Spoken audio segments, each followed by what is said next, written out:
तर आज राज्यासाठी महत्त्वाचा दिवस आहे. मतदान पार पडते आणि याचा निकाल 23 तारखेला लागणार आहे. तर 2019 मध्ये कोणत्या मुख्य लढती होत्या त्या आता आपण पाहणार आहोत. 2019 मध्ये ज्या मुख्य लढती होत्या त्या मुख्य लढतींचा आढावा आता आपण या ठिकाणी घेणार आहोत. आज राज्यामध्ये सकाळी 9 वाजेपर्यंत 6.61% मतदान झालेलं आहे. ठिकठिकाणी उत्साहामध्ये मतदान झालेलं आहे. मात्र 2019 मध्ये कशी लढत होती ती देखील आता आपण अगदी थोड्याच वेळात इथे पाहणार आहोत. संपूर्ण राज्यभरामध्येच मतदान पार पडतं आहे. ठिकठिकाणी मतदान केंद्रावरती मतदार जाऊन आपला मतदानाचा हक्क बजावत आहेत.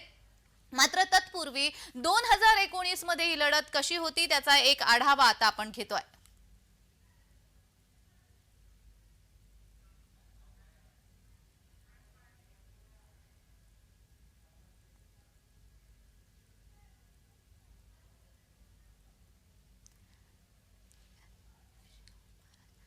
तर शाहू महाराज छत्रपती यांनी देखील आपला मतदानाचा हक्क बजावलेला आहे. कोल्हापूर मधली ही दृश्य आपण पाहतोय. यांनी देखील आपला मतदानाचा हक्क बजावलेला आहे. अनेक दिग्गज नेत्यांनी आपला मतदानाचा हक्क बजावलेला आहे. तर राज्यभरामध्येच या मतदानाचा प्रत्येक मतदान केंद्रावरती जाऊन मतदार आपला मतदानाचा हक्क बजावताना आपल्याला पाहायला मिळतो आहे. राज्यभरातच या लोकशाहीचा मोठ्या उत्सवाला सुरुवात झालेली आहे. संध्याकाळी 6 वाजेपर्यंतचा वेळ आहे. संध्याकाळी 6 वाजेपर्यंत मतदानाचा ही प्रक्रिया सुरू राहणार आहे आणि प्रत्येकानेच आपापल्या जवळच्या मतदान केंद्रावरती जाऊन मतदान करायचं आहे. अनेक दिग्गज नेत्यांनी आपला मतदानाचा हक्क बजावलेला आहे. सिनेसृष्टीमधल्या कलाकारांनी आपला मतदानाचा हक्क बजावलेला आहे. शिवाय खेळाडूंनी देखील आपल्या मतदानाचा हक्क बजावलेला आहे आणि सोबतच सगळ्यांनाच मतदान करण्याचं आवाहन देखील करण्यात आलेलं आहे. त्यामुळे जय महाराष्ट्राच्या वतीने देखील आम्ही आपल्याला आवाहन करतो आहे, सगळ्यांनीच घराबाहेर पडून मतदान करायचं आहे. विधानसभा निवडणुकीचा हा एक महत्त्वाचा टप्पा, मतदानाचा दिवस आणि याचा निकाल 23 तारखेला लागणार आहे. 23 तारखेला चित्र स्पष्ट होणार आहे. आपल्याला जी सत्ता हवी आहे ती निवडून देण्याची हीच एक संधी आहे आपल्यासाठी आणि त्यामुळे मोठ्या संख्येने आपण मतदान करायचं आहे. तत्पूर्वी आपण या लढती देखील पाहतो आहोत. तर आपल्याला 2019च्या या लढती पाहायला मिळत आहेत. जामनेर मधून भाजपाचे गिरीश महाजन हे विजयी झाले होते तर संजय गरुड राष्ट्रवादीचे पराभूत झाले होते. 2019च्या या लढती आपण पाहतो आहोत. गिरीश महाजन जामनेर मधून विजयी झाले होते तर संजय गरुड हे पराभूत झाले होते. 2019च्या या लढतीमधली काही चित्र आपण पाहतो आहोत. तर सकाळी 9 वाजेपर्यंत मतदानाचा टक्का देखील आपल्याला इथे पाहायला मिळतो आहे. शिवाय आपण पाहतोय अपक्ष उमेदवार रवी राणा हे बडनेरामधून विजयी झाले होते तर प्रीती बंड बडनेरामधून शिवसेनेच्या प्रीती बंड या पराभूत झालेल्या पाहायला मिळत होत्या. तर 2019चे हे चित्र आपल्या समोर आहे. रवी राणा बडनेरामधून विजयी झाले होते तर प्रीती बंड या पराभूत झाल्या होत्या. 2019 मधली ही चित्र, 2019 मधली ही लढत आता आपण पाहतो आहोत. तर यशोमती ठाकूर, काँग्रेसच्या यशोमती ठाकूर या विजयी झाल्या होत्या. तिवसा मतदार संघामधून यशोमती ठाकूर विजयी झाल्या होत्या तर राजेश वानखेडे तिवसा मतदारसंघामधून शिवसेनेचे उमेदवार हे पराभूत झाले होते.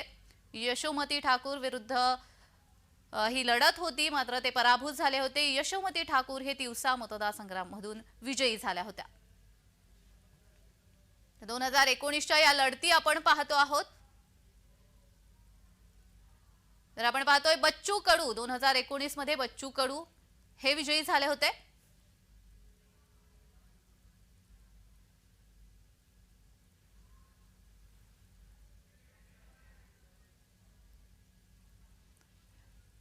तर 2019च्या लढतीमधली काही चित्र आपण इथे पाहिलेली आहे आणि आता आपण पाहतोय अनिल देशमुख हे विजयी झाले होते. राष्ट्रवादीचे उमेदवार अनिल देशमुख हे काटोल मधून विजयी झाले होते तर चरण सिंग ठाकूर काटोल मधून पराभूत झाले होते. शिवसेनेचे उमेदवार चरण सिंग हे काटोल मधून पराभूत झाले होते. तर नागपूर दक्षिण पश्चिम मधून देवेंद्र फडणवीस भाजपाचे विजयी झाले होते. देवेंद्र फडणवीस हे नागपूर दक्षिण पश्चिम मधून 2019 मध्ये विजयी झाले होते. 2019 मधल्या लढतीमधील ही चित्र आपण पाहतो आहोत. नितीन राऊत विजयी झाले होते.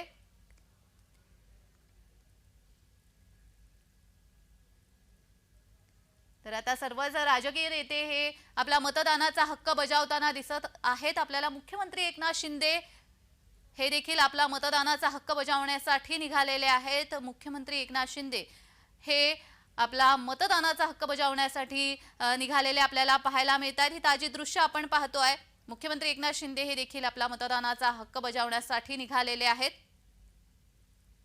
आणि सर्वच दिग्गज नेत्यांनी आपापलं मतदान केलेलं आहे आणि आता मुख्यमंत्री एकनाथ शिंदे हे देखील आपला मतदानाचा हक्क बजावण्यासाठी निघालेले आपल्याला पाहायला मिळत आहे. तर संपूर्ण राज्यभरामध्येच एक उत्साह निर्माण झालेला आहे. संपूर्ण राज्यभरामध्येच अनेक दिग्गज नेते म्हणा, सिने कलाकार म्हणा किंवा खेळाडू हे आपला मतदानाचा हक्क बजावत आहेत. आता आपण पाहतोय 2019 मध्ये साकोली मतदारसंघामधून नाना पटोले हे काँग्रेसचे नाना पटोले विजयी झाले होते.